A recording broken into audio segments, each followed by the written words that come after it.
Hi everyone, this is just a quick review of today's trade. Here in this video I'm going to talk about like how I selected this stock and what are the parameters that I look for while selecting this stock. So let's get started.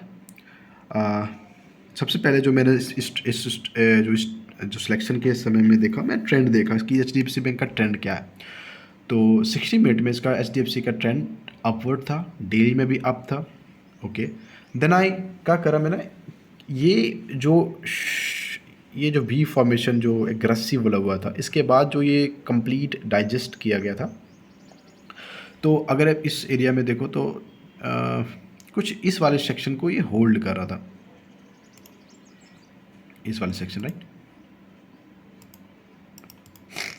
तो इस वाले section में जब यहाँ से breakout हुआ first time, okay, goes up, second time goes up little higher than previous one.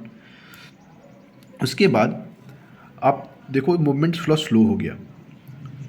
जब ये इस वाले सेक्शन पे आया तो मुझे ऐसा लग रहा था कि मैं इस चीज़ को मैं थोड़ा सा और एनालाइज करना चाहता था कि ऐसा नहीं कि यहाँ से बाउंस आया मैं बाई करूँ, ऐसा फेल हो जाएगा मेरे लिए। तो मैं क्या करा, 15 मिनट के टाइम फ्रेम में चला गया। तो इस वाले सेक्शन में ऑब्जर्व करा मैंने कि ये वाला जो सेक्शन है जो देख रहे हो कंसोलिडेशन, ये कहीं ना कहीं अच्छा सपोर्ट की तरह काम कर रहा है इस एरिया में।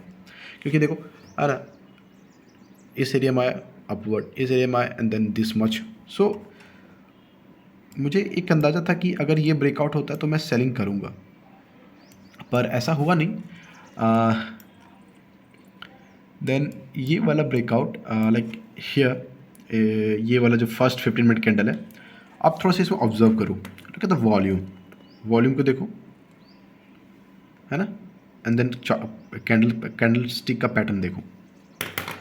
और ये पिछला दिन का क्लोज था, है ना, ये जो लाइन देख रहे हो, पिछला दिन क्लोज के पास ऐसा एक्शन बना रहा था। क्लोज खुद ही एक सपोर्ट की तरह काम करता है, उस सपोर्ट के पास एक अच्छा कैंडल का फॉर्मेशन हो रहा था, प्लस साथ में उसको सपोर्ट करने के लिए वॉल्यूम भी एक मतलब एक्सपेंशन था वहाँ पे।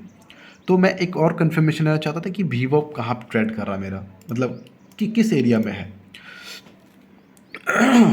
तो इस वाले सेक्शन में वीवॉप बी को भी रिजेक्ट किया था with high volume.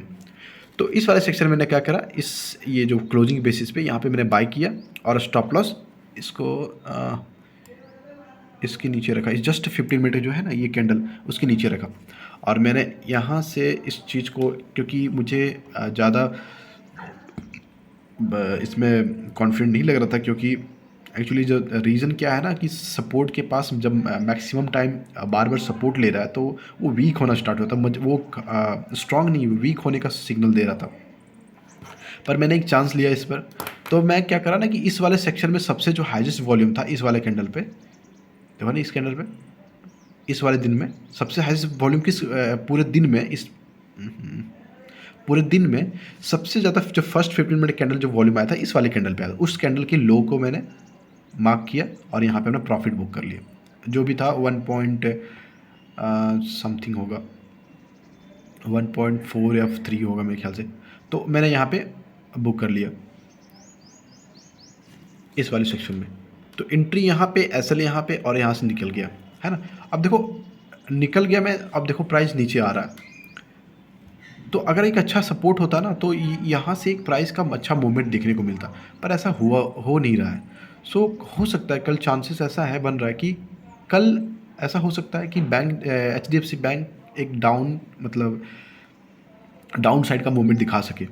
I am not sure, मतलब बोल नहीं रहा हूँ कि ऐसा होगा, पर चांसेस बन रहा है। अगर ये अपने इस दिन के लो को तोड़ दे तब तो हो सकता है कि इस वाले सेक्शन में यहाँ पे इस वाले प्राइस तक आ जाए। वो तो कल की बात देखेंगे कि कैसा क्लोजिंग कर रहा है अभी। पर सिलेक्शन करने का रीज़न यही था मेरा कि मैंने सबसे पहले 60 मिनट टाइम पे देखा कि 60 मिनट टाइम फ्रेम में ट्रेंड क्या था, अप था। ओके, तो उसके बाद मैंने भी बंद करो, हाँ। तो मैंने यहाँ से देखा कि ये मल्टीपल टाइम बाउंस हो रहा था इस एरिया से। तो मैंने सोचा कि प्राइस यहीं पे है, अगर बाउंस होता है तो ठीक है, बाई कर लिया जाएगा, अगर फॉल होता है तो मैं सेल कर दूंगा। पर बाउंस हुआ और मैंने बाई करा। और एक स्टॉक और था मेरे पास जो कि फेल हो गया, to be honest. ICICI bank. इसी कारण मेरा एग्जिट का रीज़न यही बना था कि मैं टारगेट लाइन मतलब छोड़ दिया था कि नहीं। रीज़न ये आप देख लो थोड़ा सा। Okay 15 minute. ओके सो इस वाले सेक्शन में भी देखो आप, एक अच्छा रिजेक्शन मिला था ब्रेकआउट होने के बाद। इस लोग ब्रेकआउट अच्छा रिजेक्शन मिला था, तो कहीं ना कहीं बैक मतलब पीछे से सपोर्ट कर रहा था बैंक निफ्टी को। पर आप देखो यार, इतना अच्छा होने के बाद 1 2 3 4 5 6 7 कैंडल वहीं पे कंसोलिडेट करते रहा। कहीं ना कहीं इसको ऐसा होना चाहिए था, अगर सही में मूवमेंट होना होता तो थोड़ा सा पुल बैक देता और यहाँ से कंटिन्यू करता, भले ऊपर जा करता पर एक हायर हाई फॉर्मेशन बना के जाता। पर देखो ये हायर हाई फॉर्मेशन बनाने के बाद कहीं नहीं किया, ऊपर नीचे, तो ये मुझे सपोर्ट नहीं कर रहा था। मुझे ये ठीक नहीं लग रहा था, तो मैंने एग्जिट करा। और इसको मैं बाई करता कब, जब ये वाला चीज़, 1 मिनट 3 मिनट में छोड़ जाना पड़ेगा मुझे। हाँ 3 मिनट में देखो एक और, ये ना ब्रेकआउट, अच्छा खासा वॉल्यूम, पर देर इज़ नो प्राइस में एक्सपेंशन है ही नहीं।